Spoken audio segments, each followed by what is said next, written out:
Hello and welcome to Confide on Klebnar TV. I'm your CEO, Josephine Zamama.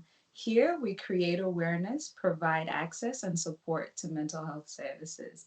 Our topic of discussion today is the effects of migration on the mental health. And we are joined today with Ibrahim Kebe. Hello, Ibro. How are you? Good, Josephine. How you doing? I'm good. I'm good. It's a little late on my end, but I'm so happy to have you today on our show that is being broadcasted on Klebnar TV. And I just want to share for the people who are watching this video for the very first time that Klebnard is a platform that allows Africans to share their narratives. So please sign up and support if you want to see more of what we have to say. So, like I said, today we'll be discussing the effects of migration on mental health. This is a very candid conversation with our guest. But before we begin, I just want to tell you guys a little bit about Ibrahim and then he will take over. So, Ibrahim is actually a homeless and preventative officer. He's also worked in the employment consultancy business as well as been a youth mentoring officer. I know Ibrahim to be somebody who's done so much for the community, and he has a very long list of things he's done. But I want us to just talk about who Ibrahim is today. So, if you want to know a little bit more about Ibrahim, please follow him on LinkedIn, and he will definitely share some of his experiences. Hi, Ibro. Can you tell us just a little bit about yourself, your interests, and I guess what made you so passionate about community? Thank you, Josephine, for having me on this platform, and thank you to the viewers. As Josephine just introduced you guys to me, introduce myself. Let me introduce myself. My name is Ibrahim Kebe, a household name in Western Australia, especially the northern area, wherein I've been in Australia for a long period now, probably almost coming up to 2 decades. And I've been involved in so many activities and projects with the Organization of African Community, the City of Sterling, and with PAN FC, which is the soccer tournament that's always been in Australia, Western Australia for a long time. And I've been involved in so many things out there.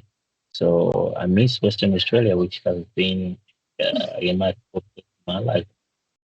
Yeah, well, we miss you here. We really do. But we know that you're doing big things in America. And he's quite modest because Ibrahim has done a lot as well in the employment space. Like I mentioned, Ibrahim has not only helped the African community while he was here in Australia, but he's helped a lot of diverse people. So, our traditional people, the Indigenous people, the Aboriginal people of Australia, he's supported with a lot of initiatives at risk behaviors. He's helped a lot of multicultural communities, but mostly in the youth space. So that's why we're happy to have you because we know that you have so much experience and you're just a humble person to have around. And also, Ibrahim is one of my mentors. So I'm just so excited to be in a space where I can share conversations with somebody who's helped me in my journey to become who I am. Thank you, Josephine. I'm honored as well to know you for a long time. Like I mentioned before, growing up in Western Australia during the early um, 2000 was really tough, was really rough. At that time, we only have few migrants, refugee background, and we were struggling to fit in with the Australian culture. And there is a lot of tension between uh, African refugees, engineers, and the mainstream Australian. And so it was a very, very hard thing. So some of us decided to take the limelight or take the picture of supporting our community because I won't lie to you, it was really tough. I've seen most of the things in Western Australia, the good, the bad, the ugly. And imagine coming from an African background where you've never worked before, or some of my colleagues from South Sudan, from Ethiopia. from Uganda. They've lived in a refugee camp. Luckily, I've never lived in a refugee camp before, but I know how it feels and coming to a country where it's very hard for you to integrate. The integration has been the main factors. So it was really tough. So some of these things I've seen friends on out in a negative way, and we decided to pop out and say, listen, it's really, really tough. What we got to do, we have to find a strategy or support for our community. Yeah. And I'm sure some of my listener and viewers will remember 2006, 7, 8, the days when the silos were in town. We trying to fit in like Americans, and there was a lot of issues, fights, and Yeah. I mean, people being portraying us with the names, the African gangs and everything. So we want to change that narrative, saying we're not gangs, we're not an outcast. We Exactly. just try to fit in. So these are the things that the challenges that we face in those days. Yeah. No, definitely. And thank you so much for touching on that.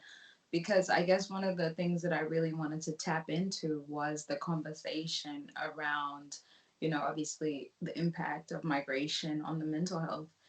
Two things that I wanted to just bring to people's attention is that migration has two ways that people experience it. So, one of the things that I wanted to, I guess, talk about with you is about the integration and what did I say? Uh, the integration and it's skipping me. But Well, basically, let me just touch on the integration side because I think the oh, migration aspect I remember now. So the is integration versus assimilation. So before we talk about it, let me just break it down for the people that are not so familiar with that. So obviously, integration is, I guess, people who are able to get into a new society and they're able to be their true authentic self. And then for those that have to assimilate, it's more people becoming what they think society wants them to be. So a lot of times detaching from their culture, from their identity, becoming a version of themselves that they deem to be fit for society or whatever the host country is. So, let's talk about that and tell me a little bit about what you saw growing up or living in Western Australia.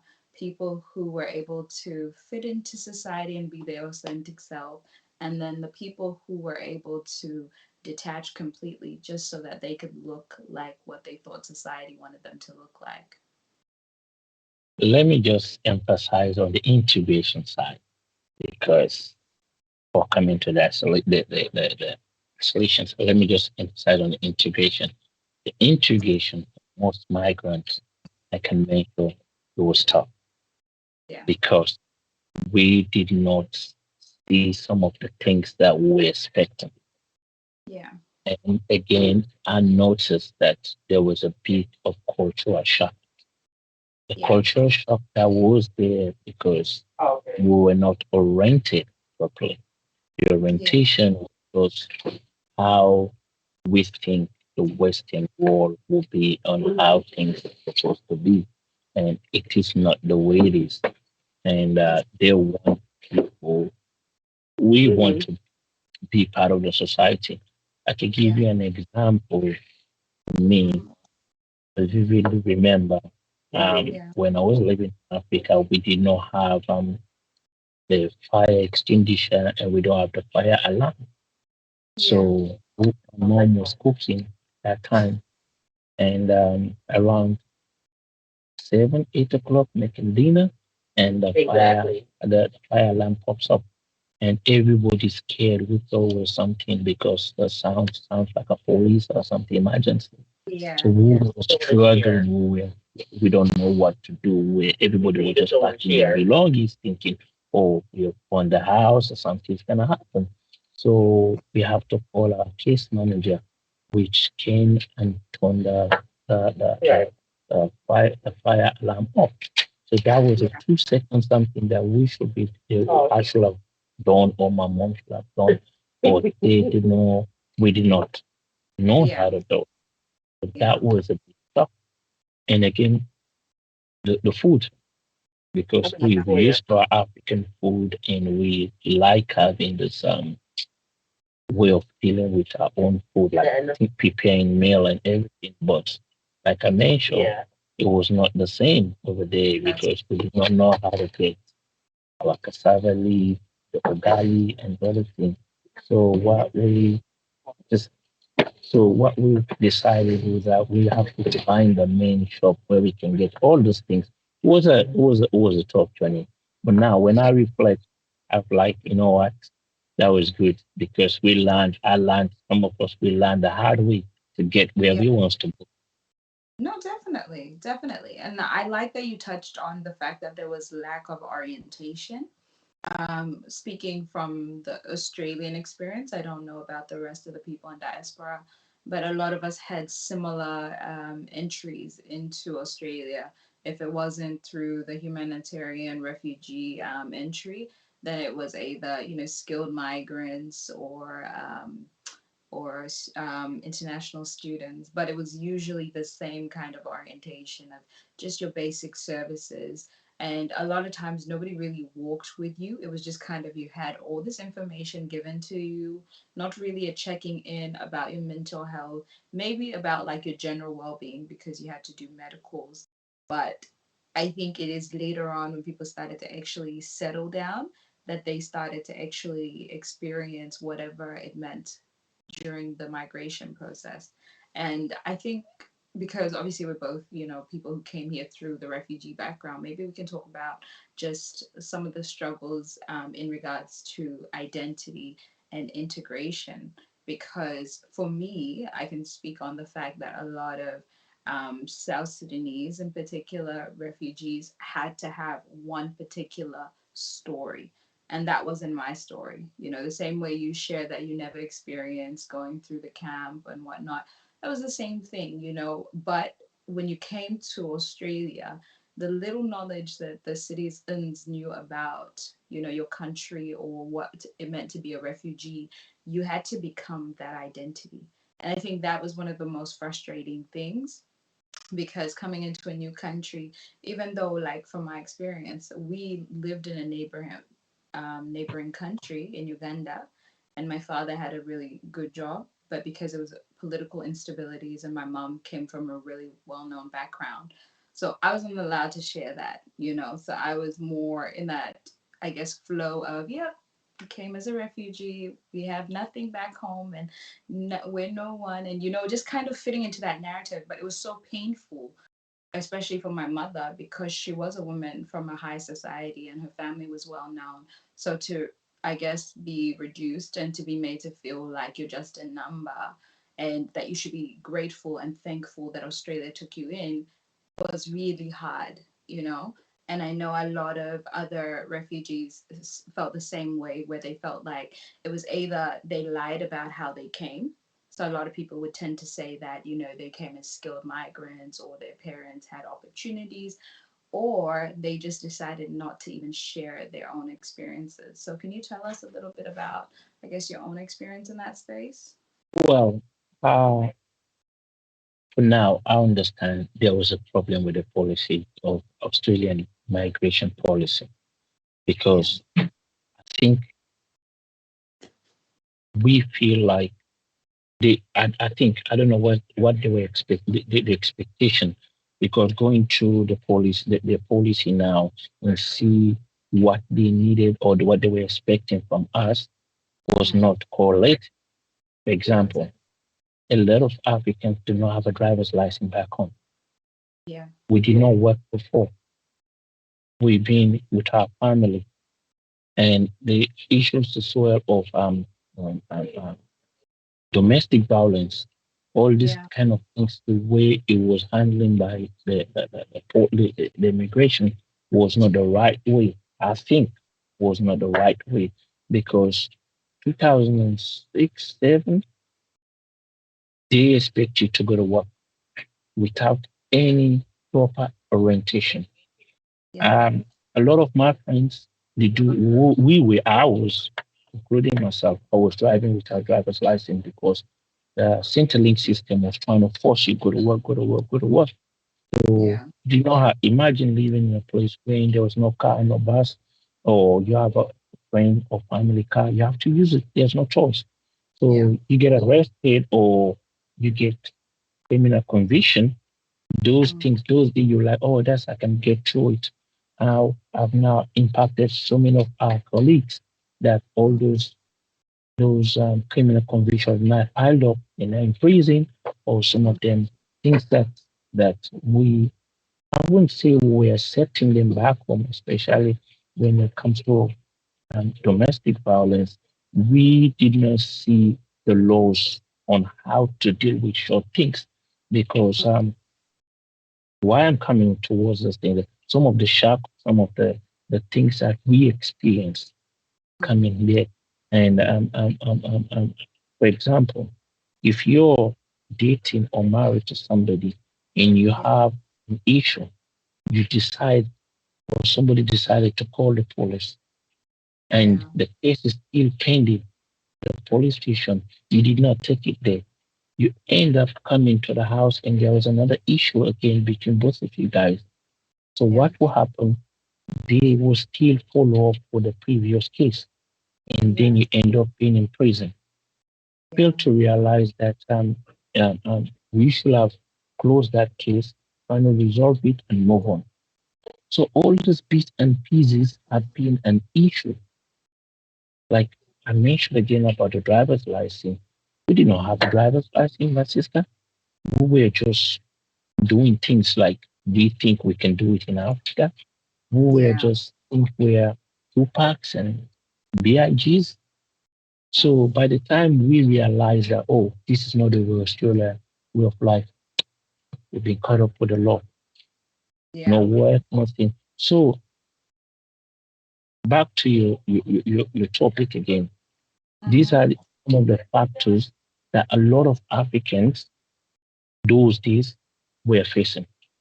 Yeah. And we did not want to share to our to the employment, like example, your manager, your boss, that I did not have a license because you're gonna get fired. So coming to Australia, you have to keep some of your secrets Yeah. because you want to fit in into the society and then Yeah. fail to realize you're harming yourself. Even education. I remember going to university. Most of my friends refuse not to go to university because we have this narrative in our community that if you go to university, it's for nothing. Jonah being in university is still working at the factory. What about Yeah. you? So Yeah. all these ideas are out there in our community. Even the police, when you get pulled over by the cops, you're not pulled over when you get, I mean, Yeah. issue with the police, you have to run. Leave your Yeah. car, run, or you have to do a road rage. So all Yeah. these things we have lacked, we did not know. And now, thank God, like you mentioned before, the narrative is changing. We 100%. know how to deal with life and how to be embed ourselves with the community. So that's the problem that we're facing on the immigration side or the migration side. Exactly. And I like that you said that, a lot of people were not feeling inspired in regards to going to uni and getting career jobs. Obviously, this new generation, a lot of people are professional in spaces. But I think when we first came in the late, 80s, 90s, early 2000s, a lot of Africans didn't have representation. So for the skilled migrants and for, the people who came as students, even if they studied, there wasn't that hope that they would end up in their career. So that's why we would see, like, I think a lot of people were paranoid that the system was not built for us. And there was that anger because they didn't really know how to penetrate. Because what was happening was people would just copy one another. So if somebody was working in a factory, rather than somebody even try to get into an industry, they say, if it can't happen for so and so, it won't happen for me. So they wouldn't even try to get in that space. It's later on probably in mid 2000s and late 2000s that when we started to see that there are different pathways. You didn't have to go to uni, you could go to college and TAFE and do internships and stuff, and people were starting to get into their professions. And I think now, in the last 10, 15 years, there's this wave of African professionals in Australia who are excelling. But coming back to the whole conversation of integration and assimilation, we are seeing that a lot of the African professionals are becoming tokens. They are looking like what society wants them to be, but they're not being their authentic self. And I think that the problem is because we're in a society where we're built to succeed and only a few people actually integrate. They're able to really showcase who they are, not lose their culture, not lose their morals or whatever, and be their self while they do what they do. But there's also a huge percentage of Africans who are doing extremely well. But they're that star at work because they're African. That token because they bring that diversity pill. So when they step into work, they become this persona, but they struggle to come back out of it. And I think that's where that detachment is, and we start to notice that Africans are going against one another because there's one group where we're authentically proud to be African and we're going to hustle and we're going to get whatever we need to get in this country. And then there's the other demographic that says, no, I'm Australian. The system has built me and this is how I am. And I don't want to be affiliated with anything other than. So, what do you say to that? I normally use this word. We're neither knows. We're neither African, we're non-Australian. What So are we? so we have to be between Yeah. because you have to understand that we came from a place where we know everything, and now we're in a place where we now learn the system. We're into the system, so we have to be the middleman.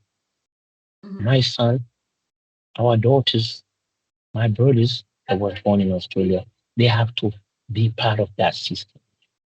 That's Yeah. why it's really hard when somebody do not understand where they belong. Yeah.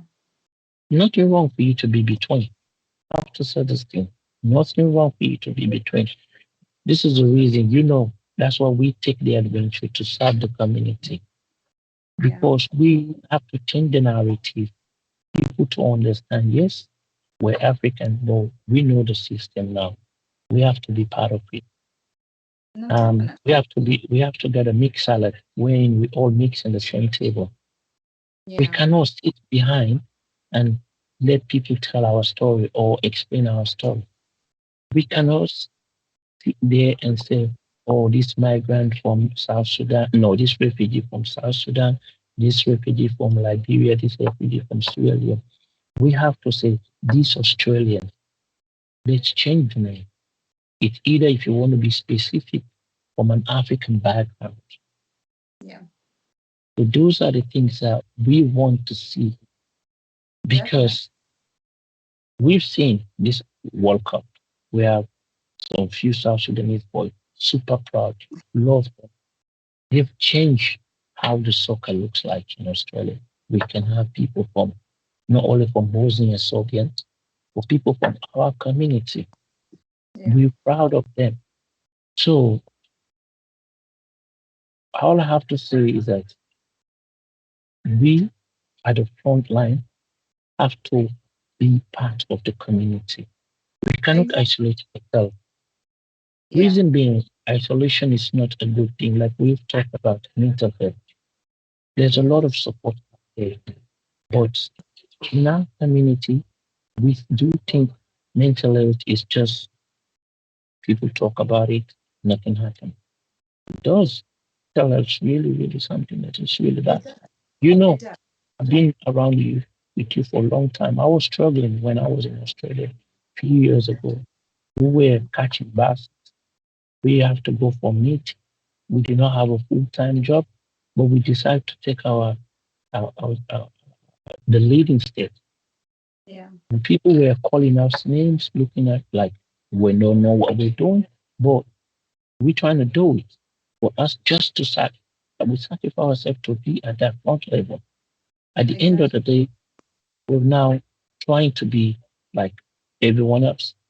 So, Ex- and sadly, I have three of my friends that been impacted with mental health, and they feel like they not belong to this Australian way of life, or they've been a lot of issues, mhm. or a lot.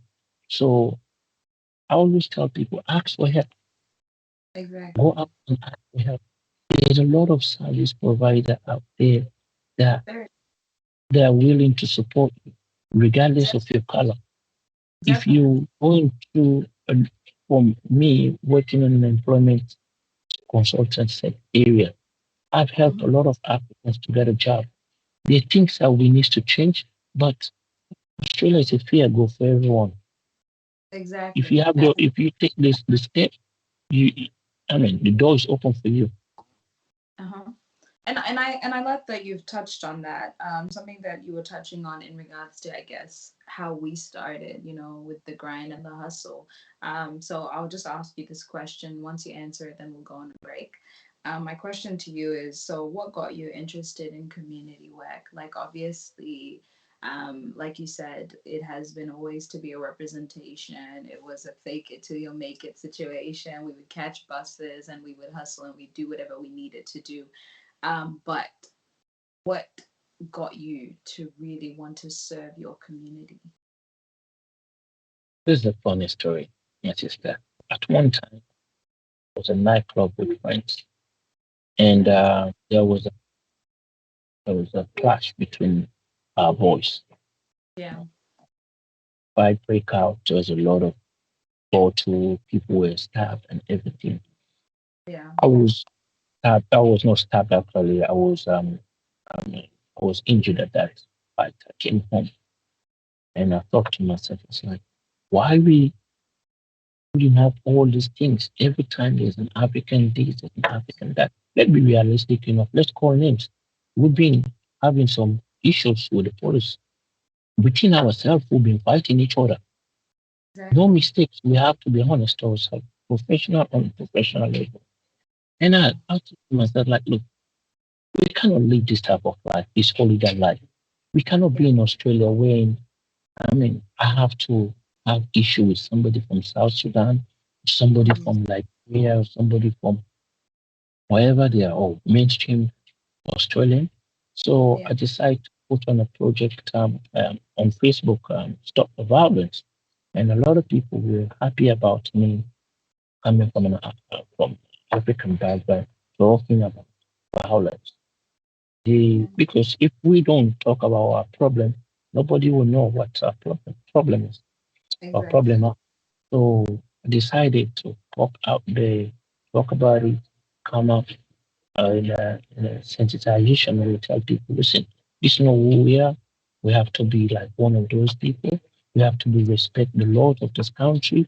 We have to be as part of Australia. Yeah. So I was part of the OEC, Organization of African Community, where I did serve as a youth Department. you probably know now.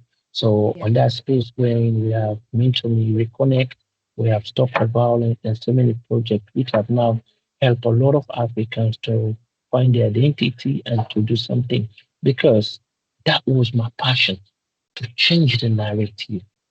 For Yeah. these people to understand we're not a violent people, but we're not that type of people. So Yeah. we have to show them we're all the same. So that's why I decided to hop out there and support. And let history judge me. I think I've helped a lot of people and I've Definitely. supported a lot and of I and I people. think and I definitely want to add to that because I think a lot of times when Africans do things, they're quite humble. Me, I'm not going to be humble right now. Like you didn't really talk too much about Stop the Violence, but let me give you a spill for the people who are watching who don't know Stop the Violence. So Stop the Violence, like Ibrahim said, was an initiative that he envisioned in regards to violence and just creating awareness of what are the things that impact our community to do that. So there was things to do with mental health. So that was what I was passionate about, and I was in his department at the time. There was things to do with drugs and alcohol. There was things to do with homelessness, and we were able to create this lovely program that not only taught mentors to become leaders in community, but we were able to get support from officials like police and institutions. And till to this day, now we have so much success. When we started Stop the Violence, our biggest agenda was we needed representation in the police force. And I am so blessed to say that we both share a friend who did the program, and now she is a professional police officer. And obviously, at the time when everything went well, I also was able to work for the local government, and Ibrahim was also able to support young people in the employment space and other aspects. So sometimes when you're doing things for community, even when you don't see it, things are being, created for your good. And I think the hardest thing about being in this space is that we always have to be humble. But I want to give you your flowers now. I'm not waiting for you to die to say that Ibrahim did this. If it wasn't for your vision and your passion, we would not have had this thing happen. It took 5, 6 years to get the end goal, but you did it. So we thank you so much I for that. appreciate that. I you appreciate know that. and for the people that didn't believe it, now there are systems in place that support our community because of a Go person. deed, go deed, go deed. So yeah, with saying that, let's go to break and we'll be right back with our conversation. Clevenard in Diaspora Television is an internet online TV service. What sets us apart is a unique combination of hit African content, first and exclusive international free movies, series, musics, news, events, documentaries, tourism, teleshopping shows, youth TV programs, and live interviews. Clevenard Diaspora Television is available throughout sub-Saharan Africa and to the diaspora markets worldwide. Take your entertainment with you wherever you go. Watch on your smartphone, tablet, laptop, smart TV, depending on your device. Watch free movies with Clevenard Movies Television. Stop searching for free movies websites and watch Clevenard Movies Television. Watch your favorite African shows anywhere at any time. Don't forget to check out our top 5 TV channels created to get you informed. TV1, Clevenard in Diaspora Television. TV2, Clevenard Youth Television. TV3, Clevenard Movies Television. TV4, Clevenard Teleshopping Television. TV5, Clevenard Tourism Television. To start watching, sign up at www.clevenard.com and follow the easy steps. Once you're done, log into the Clevenard website or app on your device, click on any one of our 5 TV channels, and hit play. We will be very satisfied and happy to welcome you to our team as one of our new business partners. Contact info@clevenard.com +34 631 279811. Website www.clevenard.com. Welcome back to Confide on Klebnar TV, where we are discussing the effects of migration on the mental health with our lovely guest today, Ibrahim Kebe. So, we were just talking about some of the amazing things that Ibra has done in the Australian community. But I also want to just go back to some questions that we want to, I guess, know a little bit more about what you do and why you do it. So, Ibro, in your own words, how has drugs and alcohol impacted the African community? And I know you're no longer in Australia, but with the experience that you've had, just tell us. So, obviously, we don't need too much of the information, but I guess what you've lived and experienced, because this all comes back to the things that have impacted people's mental health and migration. Yeah. Um, it's hard.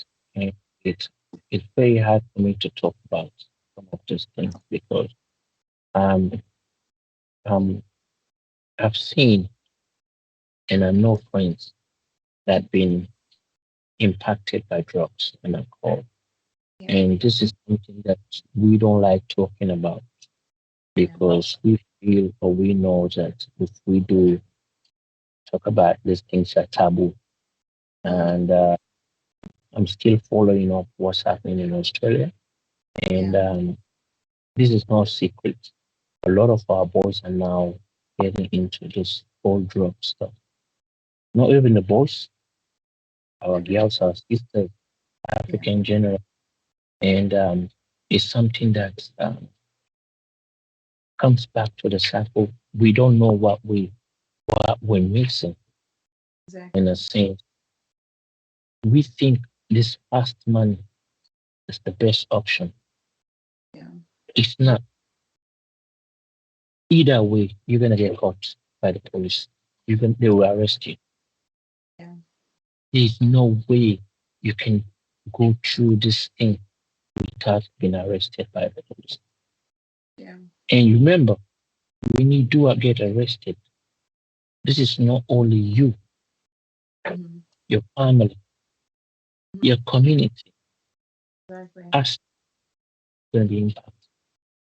People start saying, these African guys. Mm-hmm.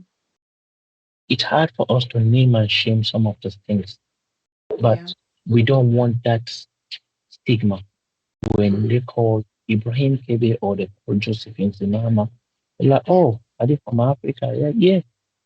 Oh, I was watching the news yesterday.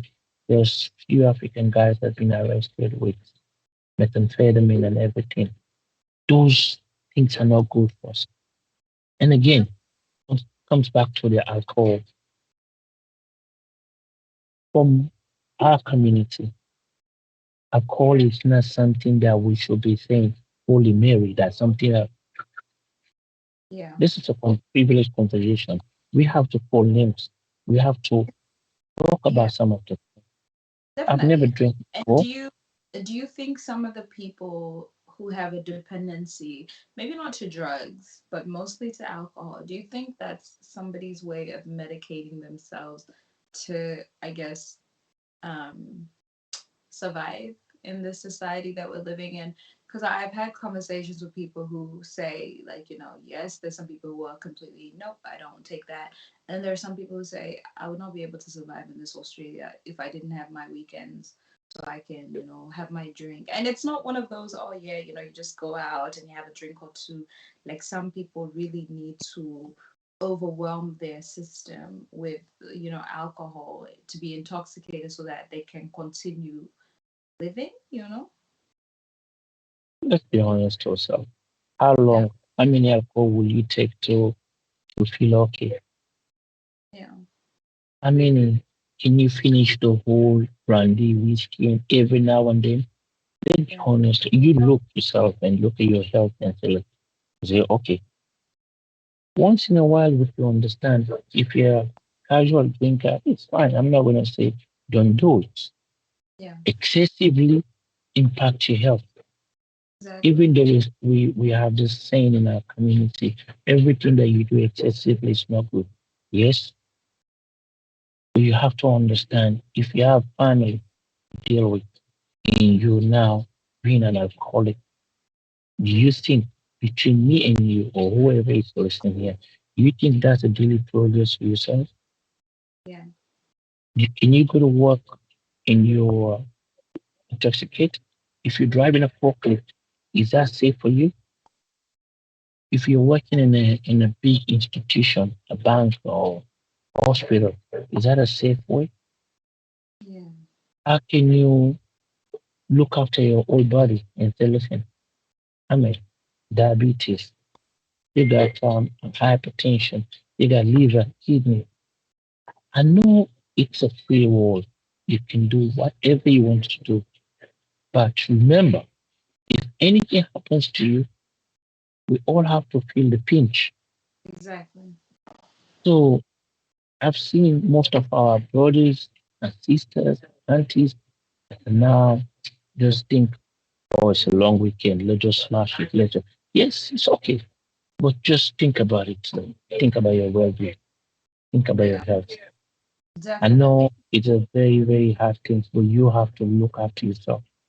Exactly. But what would you say to the people that use alcohol and, leisure drugs as a way to cope, because there are a lot of things. So not just in regards to migration, but like a lot of people have experienced trauma. And I'm not just saying the refugees, a lot of people who have, they've come to this country with an idea in their mind of what they're going to do. But then when they come here, the reality is not what it is. And it's not as quick as they think it is. A lot of people came here with the pursuit of getting money, going back home, building businesses, doing well, and now they're here 20, 30 years later, and they have, I wouldn't say nothing to show for it, but plans didn't go the way they wanted. So rather than getting the support they need, they indulge in these, substances to just get through life. What would you say to these people who obviously they're, Listen, there is no shortcuts. yeah, There is no short. yeah, According to from statistics, I'm not going to put.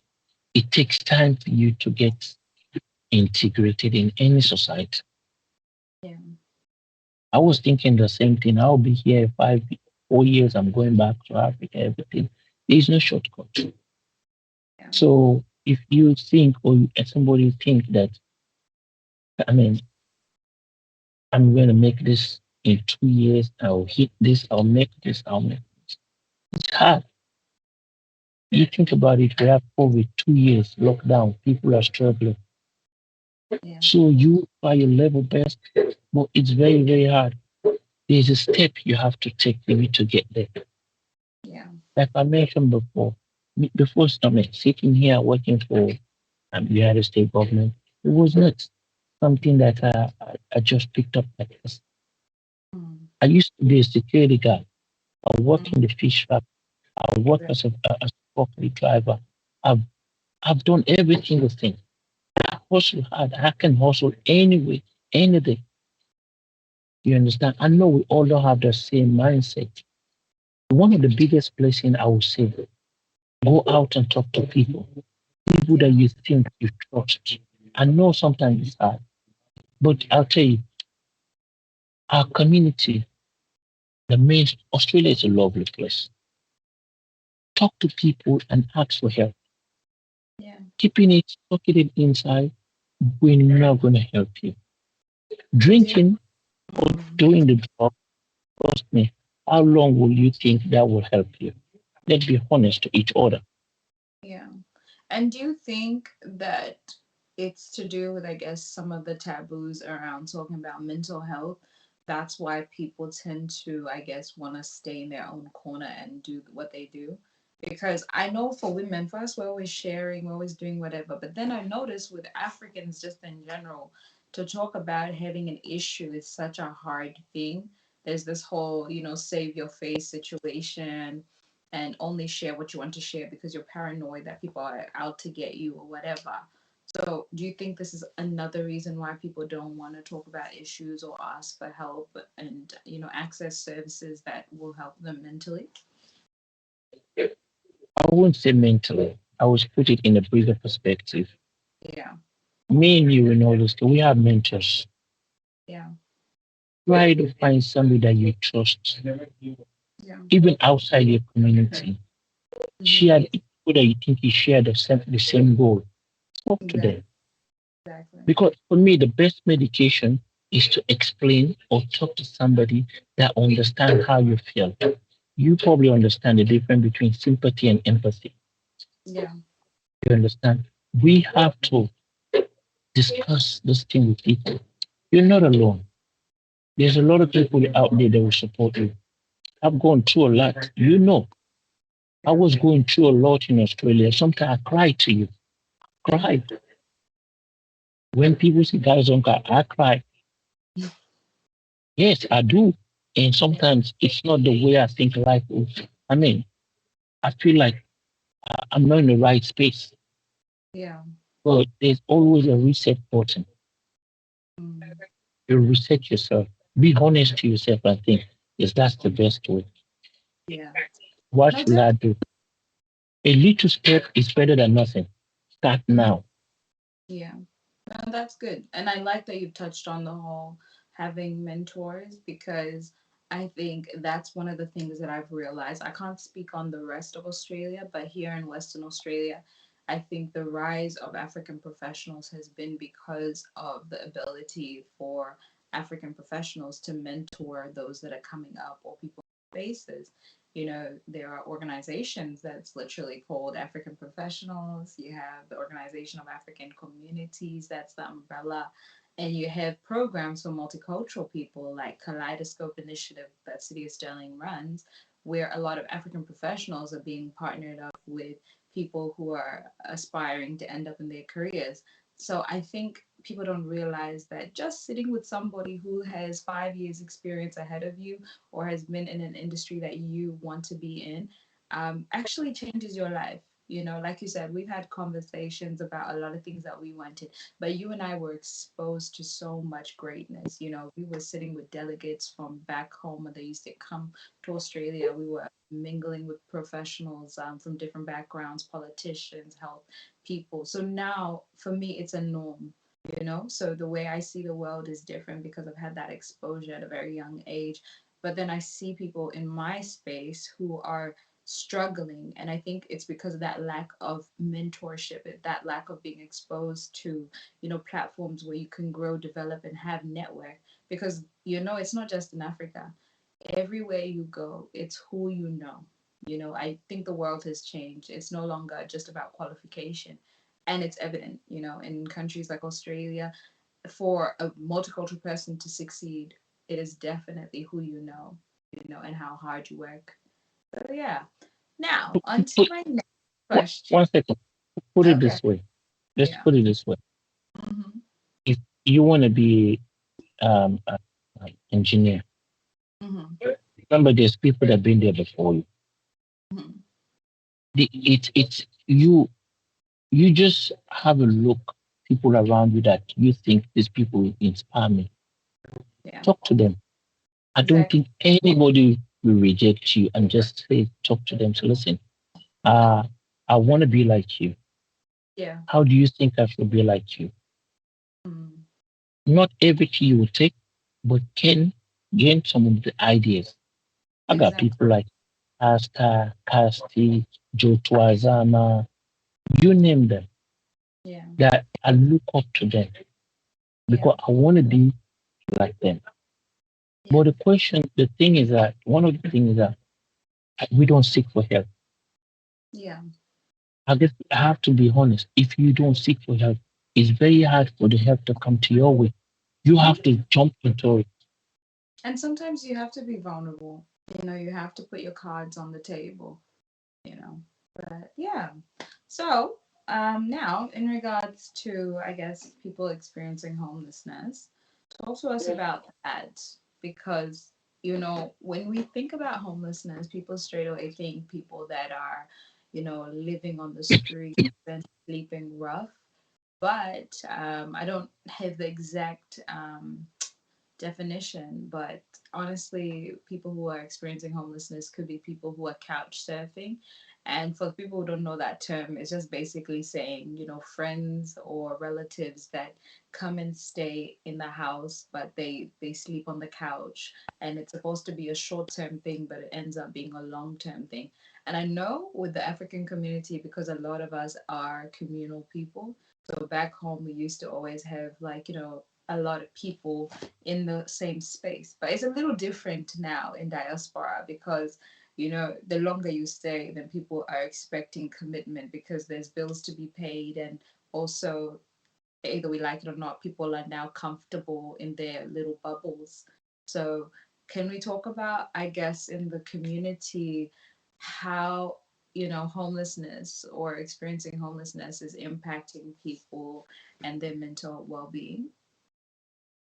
Uh, I can speak in a two side perspective because I'm working here as a tenant support unit for Department of Housing and Homelessness in the United States, and I've seen how it's completely different from Australia.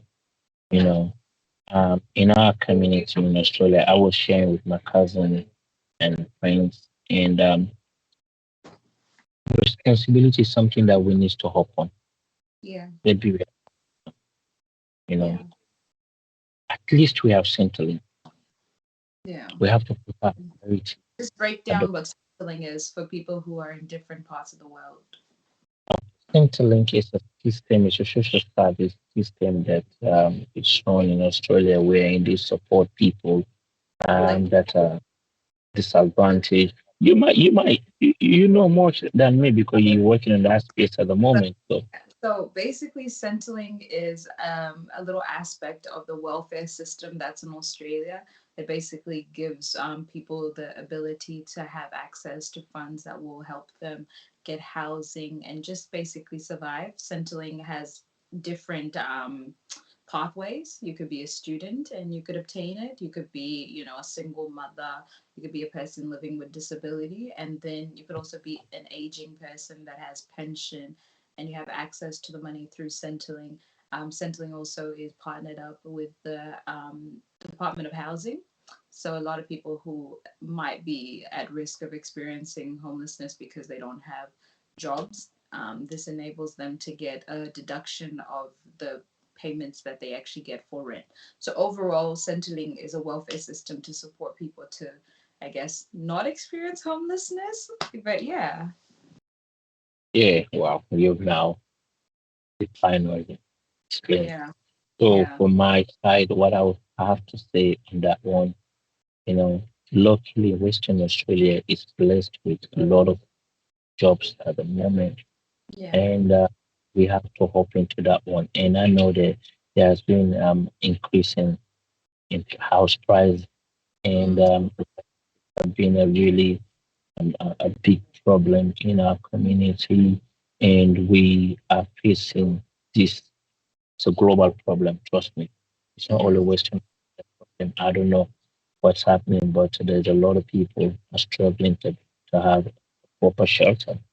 So yeah. what I would say based on that one, if you have a job or you are making a little bit of money, like I mentioned to you, take a refuge, talk to somebody. You might stay with the person, share accommodation. Yeah. Nothing wrong about to you to talk to John, Mohammed, whoever. Can I share accommodation with you because you might be struggling to pay the bills and you Mhm. guys provide it. I mean, you might stay there. Listen, I put myself for a year. After that, I might find my own accommodation. Be Yeah. respectful and you treat him like the way you want him to be, to be treated. You understand? Because these are little things when we keep our ego. I'm not going to ask Josephine, I'm struggling for a place. And I'll be winter, summer, struggling to get where I want. And my mental health is kicking up. Yeah. Instead of you calling somebody and say, look, hey, Eric, can I please share accommodation with you for temporary accommodation? I'll be paying the bills, paying the rent, and see until I get my feet outside the door. These are things that it's a very hard thing, but sometimes we have to put the ego down. 100%. 100%. If you put And your ego down, that's a 50% of your mental well-being. and do If you it's okay.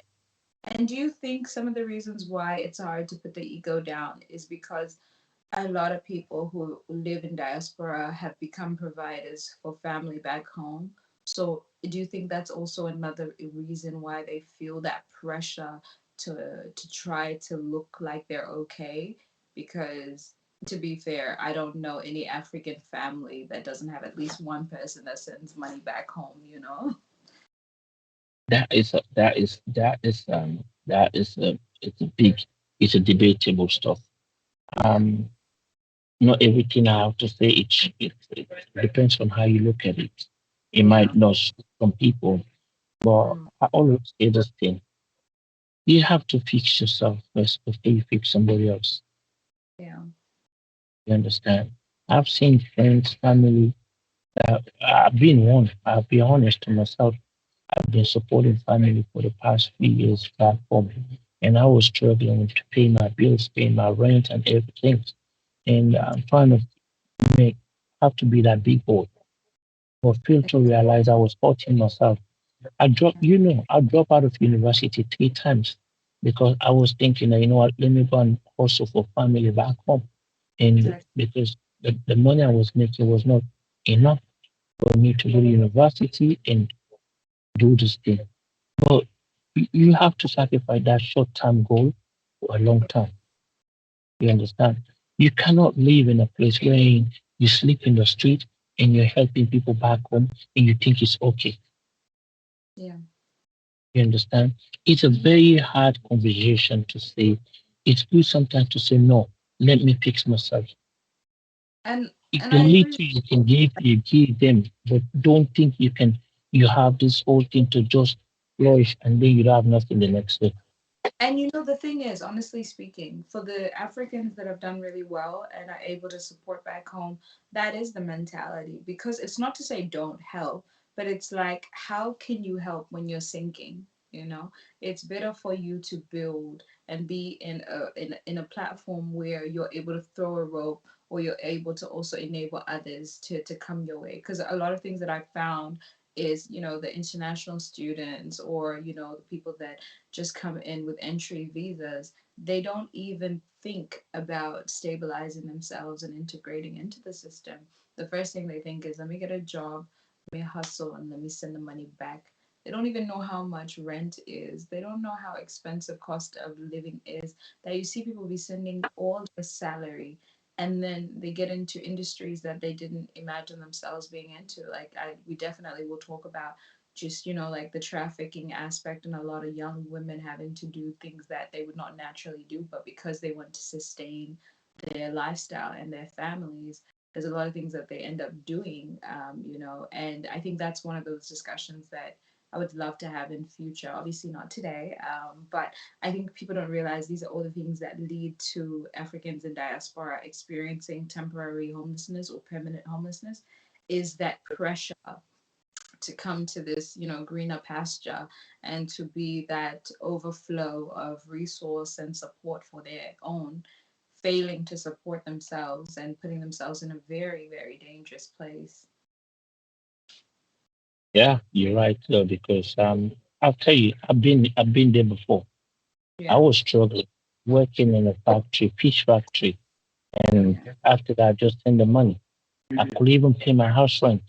yeah, Later, I realized this is not good because what happened? You put pressure on the next, your brother, your friends, your cousin, if you cannot pay the bill. So, yeah, and those one back home, we could understand things are very, very difficult back home. But you have to look at yourself first, yeah. So, yeah, Okay. We have two more questions and then we're done. So, what spiritually has got you through while you've healed others? what, repeat the question again. So my question to you is, what spiritually has gotten you through, like all your work and all your, just the community stuff that you've done? What have you done spiritually that has helped you so that you can help heal others? There's no secret about it. Sister, we pray. I pray. Yeah. There's, I use, I'm from Sierra Leone. We are Christian and Muslim without Yeah. problem. I think we good in that one. Best country, tolerant with religion, without Yeah. issue of that.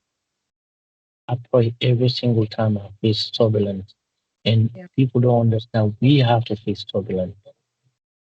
I've been in a situation where I think this is it.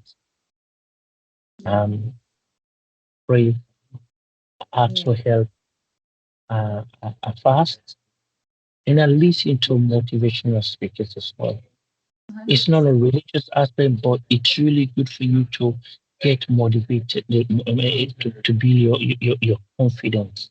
It is spiritual. A lot of times people think that spirituality is about religion. Religion is a different aspect of spirituality. But, like, just to break it down, your spirit man is something that needs to be fed. And you want to be a certain person. Yes, religiously we can learn scriptures and doctrine and try to emulate what religion says we are. But there are other ways to be spiritual, like you said, to listen to motivational stuff, to meditate, to vision out what you want in your life. So I think people don't realize that spirituality doesn't just stop at religion. There are things that you've got me onto some very amazing speakers. I see my life being transformed because I have, dedicated my time to really develop my craft through their teaching. And I think that's also a spiritual aspect. So for me, it has been a healing journey to actually grow in that space. What about yourself? Like, what, I guess, grounds you and what heals you? Like, let's say this one. If I got 3 hours listening to songs, sometimes I do, which is really good. I mean, to balance life. Listen to Yeah, my Afro beats, listen to my hip hop songs and everything. But I spend an hour or two listening to people I want to be. When I exactly. listen to Vusi, the South African guy, the economist guy, I feel like, wow, I want to be like this guy. I want to get into an entrepreneur. I want to do business. When I listen to Les Brown, I feel like, wow, if this dude can make it, I will make it. I listen to Steve Harvey. These are the people that I listen to. They heal my injury, they heal my stuff. And I ask God, so God put me in the right direction. And 100%. these are things that we have to do.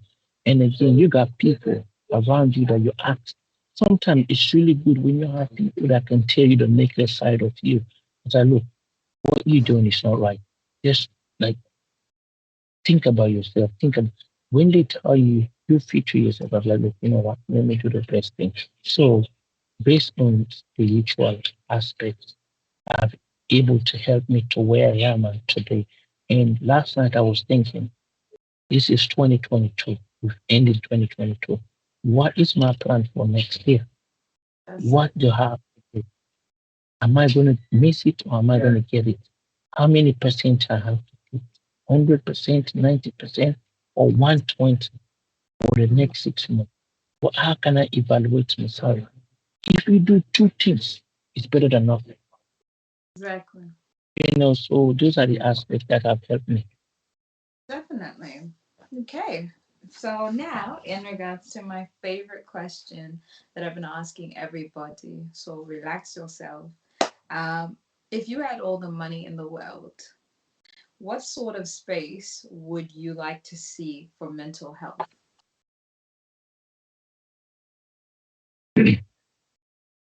Wow. Okay. Let's break it down first. Okay. Money is just part of mental health, Yeah, but it's not the full alternative of fixing mental health. exactly. Right? If I have the opportunity, let me rephrase your statement. If I have the opportunity to support young people through mental health, I'll use, I will say, is to give them the appropriate um, treatment that will Yeah. able to help them out. Because it's really hard to see someone going down. And the sad thing about mental health is that not everything have this curable medication. Yeah. We need to have the space of doing the conversation. Things that I think is really huge that is falling me mentally. It might not be a big thing, but that been bothering me for the past 10 years. Yeah. I do not know what to do. Yeah. But if I have a way of talking, like we're talking right now, like those viewers that are going to view this, probably they will learn some of this thing. That keep your heads up, Yeah. ask for help, ask for the appropriate medication. Don't be shy. Yeah. You're not the only person. Remember this. Ex- I always say this thing. I'm not the only person. If I'm going through a lot of people have done it and they get out of it, I will get out of it. If I have the opportunity, I would love to support in any aspect, every aspect, especially seeing somebody going down. Then you have the opportunity to help with no help. For me, that's the biggest thing you're going to do to Yes. yourself. So, like I mentioned, Help. Help is free. Talk Yeah. to somebody. It's free. So would you say Remember, the we're in space one. people can access mentors and life coaches, maybe? There's a lot in Australia, I think. Um, like City of Stalin have a lot of opportunity, Canning have a lot, and the Organization of African Community do have the African professional, you name them. Like even people that you look up to, you understand? Trust me, there's so much opportunity in our community that we don't even touch. Even you want let's say, for example, if you're struggling mentally to get a job, ask people that have been working before or that knows about jobs. Ask them to direct you. Before you Yeah. go, I just want to give you an example. When I was working as a mental as a employment consultant, I do have one of those guys that I was working with, and every time he goes, I mean, he find a job or I find him a job, they will fire him, and he will come cried, and he'd been really affected his mental well-being. And he's like, Ibrahim, I don't know what's happening with him. I'm trying my level best. I can do whatever I can do, but they just fired me. And Yeah. I try to talk to him. I was like, what's the problem? I try to figure it out. But the biggest problem I identified was a body odor. I was Uh, having this body odor. Whenever, I don't know, he was using some cream or there was some body odor that was affecting some of the employees or the workmates. And I spoke to him. I called him. I said, brother, I want to talk to you about something. It might be a sensitive topic, but you have to look at it in a positive way. yeah. Which cream are you using? And he was like, oh, I use this cream. I said, "Listen, can you just have a Vaseline and make sure, like African, you have to use the lime to clean I mean, look after. And because I have opportunity to, to, to get some fund from the employment area, I bought him some nice cologne, some nice shirt and everything, and I find a job for him, and I explained to the employer about everything, and he went there, and he was smelling good. I mean, toothbrush, everything. He came in like this, likes me. So what's the problem? First he was offended, and he was feeling grumpy. But when I explained to him, he was like, Ibrahim, I think that was my problem. Yeah. Nobody explained to me about what I said. This been really affecting my family. And he changed, I mean, his dress code, is, I mean, looking after his health hygiene. And now he's still, I mean, I get contact with him now and then, and he's still working at the place. These are little things that you honest with somebody and explain your side to them. Yeah. So yeah, No, that's good. No, thank you so much for sharing. Like, I really appreciate that. You know how we do. We can always talk and talk and talk. But I think it's that time. We are closing off the program. So I just want to thank you once again, Ebro, for joining us today on Confide on Klebnar TV to discuss the effects of migration on mental health. And again, I would just urge anybody, if this is your first time watching this video, to sign up on Klebnard because it is a great platform for Africans to showcase their talent and also, be in charge of our narrative. So I am Josephine Zamama. I am the CEO of Confide, and I hope to see you guys soon. Goodbye. thank you. Thank you.